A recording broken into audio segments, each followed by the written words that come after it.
Okay, so it's been about 10 minutes since last, we started the fire and we set the oxygen from this opening here, and I told you pretty much you could just walk away from it. Well, that's been the case here. It's been about 10 minutes, like I said, and it was pitch black, and all you get to hear is crackling. Crackling.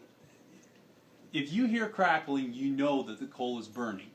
So you must pay attention to that. If you don't hear any crackling, you've done something wrong. You need to go back through the video and figure out what happened. Most likely you just didn't build enough heat. So yeah, 10 minutes later, pitch black in here, and you'll see a and you'll see all these flames in here, and yeah, success. So at this point, you've started a fire, and it's getting pretty warm here. We're still at 100 degrees. If you wanted to, let's say it was really cold, you could open this back up, and again, look down in here. Can you turn the light off? Can you turn the light on? Yes. If you look down in here, you can see the reflection of the coal burning through the grates in here. And that's a good sign. That means that we don't need to shake it any. If you didn't see any in here, or if it wasn't bright enough, you'd have to shake it.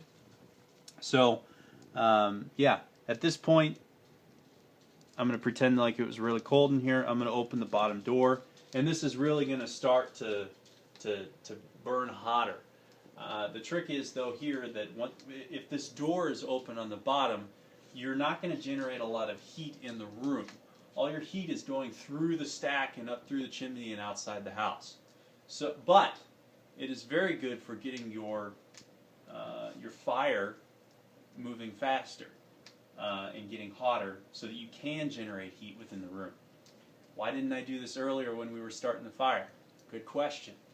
The gas I was telling you about and the blowback. It is a small fire that develops in a bubble and it comes out in the room. It's very scary.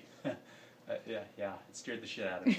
So, yeah, I don't do it when I'm starting the fire. I wait to see flames, and then I go through building the fire back up with heat.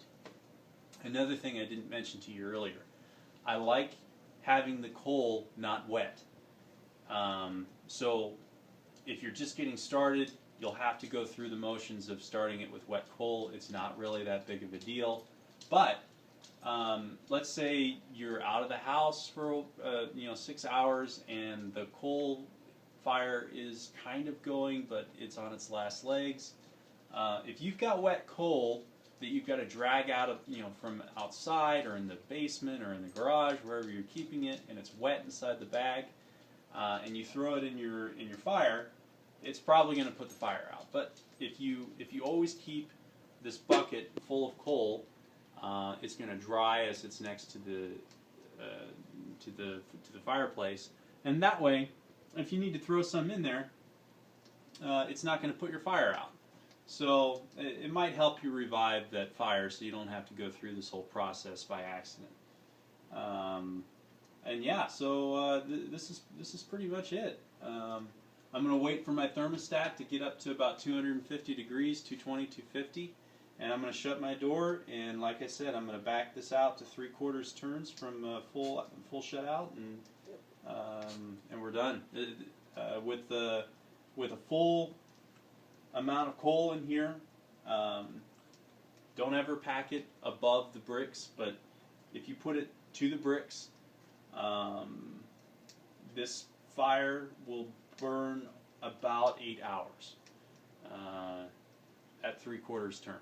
So I've never used any other type of coal stove. This is a Harman type 1 or type 2 maybe, I don't know. But yeah, it's pretty efficient, I think, and not a lot of work. So anyhow, good luck.